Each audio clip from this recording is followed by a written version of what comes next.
All right, we're here in the Niner locker room with Charlie Woerner, Niner tight end, and it seems like you guys have been going to more two tight end looks the last month or so. Is that right, or is that not what's going on? No, I'd say the last 3 or 4 games we have been doing a little bit more, which has been fun, especially when we're trying to run the ball out in the second half. We've been going to it, which has been a lot of fun. That's kind of your strength, man. In the Seattle game, you came across the formation and hit the defensive end and really opened up a big run lane for, I think it was CMC on that play. Obviously, it's something that you take a lot of pride in, huh? Going back to Georgia, I would imagine. Yeah. I mean, that's what I've been asked to do.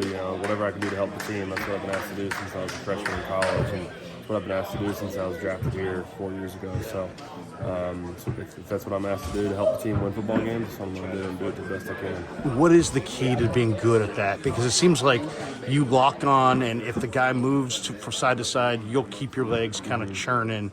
Yeah. Is that the key, or what? Is it technique, or what?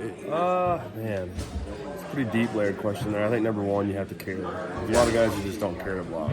You know what I mean? They got the talent to, they got the strength to, whatever. You just got to care to do it. And then number two, I think it's just not being afraid to throw your body around and keeping your feet moving. A lot of guys, make contact and stop their feet, and that's a good way to get hurt too. So you want to keep your feet moving and get out of the hole. So you don't keep your feet moving. Somebody rolls up on the back of your leg, and then you got an ACL. Yeah, or a broken leg or something. Yeah. So keep those legs moving. That's good lesson. The play that stood out to me this week, Charlie, was the tunnel screen to Debo, where Brock didn't fake it to CMC, but he was a halfback toss. CMC carried it out like a halfback toss on the weak side, and the linebacker took 3 steps with him, and Debo wound up taking it to the house. And when you watch the All-22, that linebacker probably gets him without that fake. Talk a little bit about that, because is that a culture in here? Is that CMC? I mean, you're one of his locker mates. You know him pretty good. That's maybe the MVP of the league, blocking or carrying out a fake on the backside like it's coming to him when it ain't coming to him. Yeah, I mean, pretty selfless play. Oh yeah, I think that's what the culture of this entire locker room is going to do that, and especially Christian is a leader in that, and how he plays very selfless, because we ask him to block a decent amount too. So yeah, I mean, Christian's a great player. I mean, we have so many guys on this offense that you have to honor what they do. When he gives out, I mean, heck, I don't know how many yards he's got, but he's got a ton. So they got to honor when he's carrying out a fake. They got to honor that and honor what he can do in the open field. So yeah, there's no doubt that guy's gonna follow him for a few steps before he realizes, oh wait, Debo's got it. Let's go back over there. So it's amazing what 2 steps in the NFL means, huh?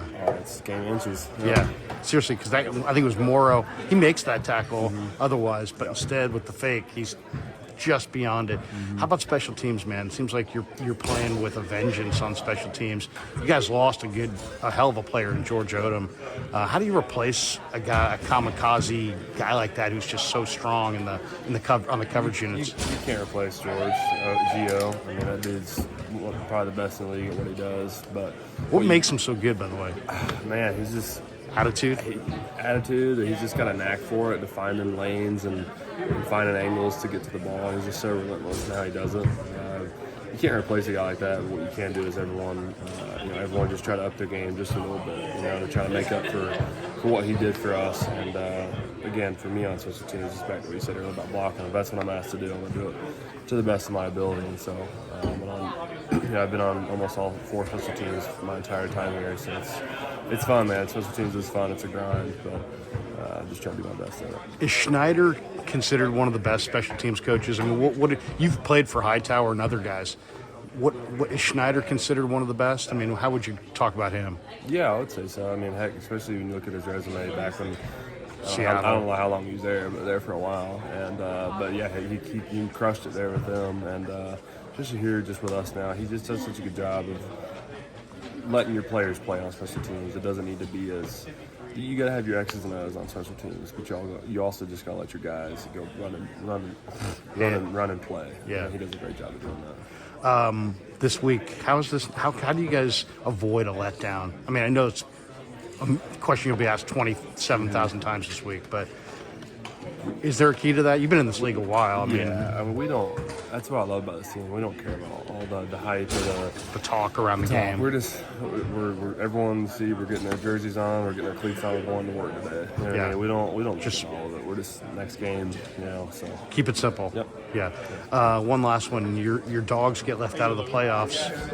They probably would be favored to beat every single team in there. Yeah. I mean, how does that sit with you? How do you think you guys will show up for the Florida State bowl game? I'm not going to answer you how we're going to show up. I'm not going to answer that question, but You're watching every game, huh? Yeah, I disagree with the whole how the committee handled that situation. It's a sad day for college football. The fact that you just told the entire ACC you don't matter, Right. and then if you're going to say it's best for, you have to look back and you have to put Georgia back in my opinion. But so I think they spoke out both ends of you know what, and they didn't honor either. Yeah, so. Did you think Georgia should have been in there? I mean, because they only lost us to Bama. Bama's loss was to a much worse team. The way the cards fell, it hurts to lose late in the season. You know, we lost by a field goal in the SEC championship. It'd be nice to lose on game 2 like Bama did, but you know, it is what it is. I have talked to a lot of my buddies about it. It's just frustrating to see it. You know. Last one on the way out here. The Eagle fans. What was that experience like this week? Did they get on you at any point verbally, or because just a bunch of middle fingers up at everybody? Yeah. You know what I mean? Does that motivate you, make you laugh, or me laugh. doesn't make you laugh? It's a cool place to play. Yeah, you enjoy it. Why? Because it just gets you a little extra fired up. Yeah, it's just fun. I mean, there's a passionate fan base. I definitely wouldn't want my wife to sit in the middle of the stands with them. Right. Niners gear, but it's fun when you're on the field. So. Good luck Sunday, man. Thank you. Appreciate it. Bye. Thank you, man.